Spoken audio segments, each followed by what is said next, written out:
Bonjour, moi c'est Nancy Titou. Je travaille dans une structure qui accompagne les enfants, un centre d'accueil des enfants en situation de rue, Ndakuyebiso. Et chez nous, c'est un centre ouvert où on travaille sur la reconstruction et réconciliation, les deux axes où nous travaillons. La reconstruction, déjà on travaille avec l'enfant sur place dans le centre, où on met en place des activités avec les psychologues, bien sûr, un accompagnement psychologique. Il y a des soins de santé, il y a un moment d'alphabétisation, il y a des jeux, il y a des écoutes sur place.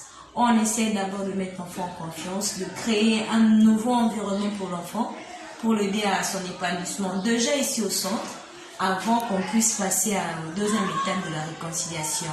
Réconciliation avec sa famille, réconciliation avec la société et réconciliation avec lui-même. Et là, une fois l'enfant est détaché du centre, on le ramène en famille. Et là, on commence à attaquer la partie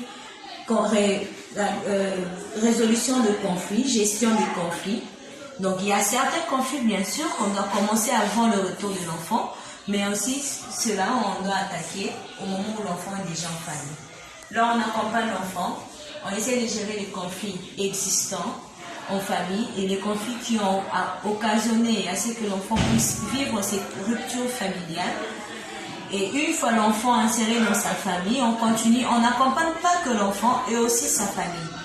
Dans le sens où on a des activités, on propose aux familles, par exemple le microcrédit, où on appuie un des parents pour une activité génératrice de revenus. Il y a aussi la garantie locative où on peut aider vraiment toute la famille, pas que l'enfant, parce que la garantie, l'enfant ne vivra pas seul. Là, on appuie la famille avec la garantie.